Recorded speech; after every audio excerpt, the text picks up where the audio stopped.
எட்டிஸ்லாட் sim கார்டில் பார்த்தீங்கன்னா 2 different type இருக்குது. Normal Etisalat SIM and 5 SIM. 5 சிம்மில் பார்த்தீங்கன்னா அதிகமான இன்டர்நேஷனல் காலிங் ஆஃபர்ஸ் வந்து 5 சிம் வந்து வாங்குவாங்க. இது வந்து ஒரு சிலர் வந்து தெரியாமல் எட்டிஸ்லாட் சிம்னா எட்டிஸ்லாட் சிம் மட்டும் தான் வாங்குவாங்க. 5 சிம்னு என்னென்னு தெரியாது.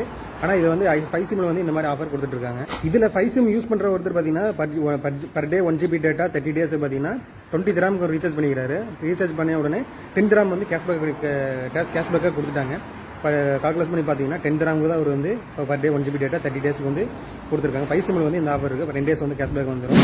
எட்டிஸ்லாட்டை பொறுத்தவரைக்கும் யாராக இருந்தாலும் 20 கிராம் நீங்கள் ரீசார்ஜ் பண்ணுறதா இருந்தால் பார்த்தீங்கன்னா அப்ளிகேஷன் ஒரு உள்ளுக்குள்ளே போய் ஆப்ஷன் இந்த ஆஃபர்ஸ் எல்லாம் கிளிக் பண்ண ஆரம்பிச்சிடணும். கிளிக் பண்ணி அது 0 பைசா சர்வீஸ் சார்ஜஸ் இருக்கிற எல்லா ஆஃபர்ஸையும் கிளிக் பண்ணிட்டீங்க பார்த்தீங்கன்னா அதிகமான பெனிஃபிட் இருக்குது. 10 கிராம் வந்து கேஷ்பேக்கும் வந்துடுது.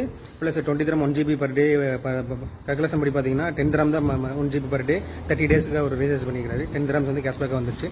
ஆனால் அந்த பேலன்ஸ் பார்த்தீங்கன்னா இன்டர்நேஷனல் யாருக்கும் ட்ரான்ஸ்ஃபர் பண்ண முடியாது. வித்தின் 7 டேஸில் எக்ஸ்பைரி ஆயிரும்.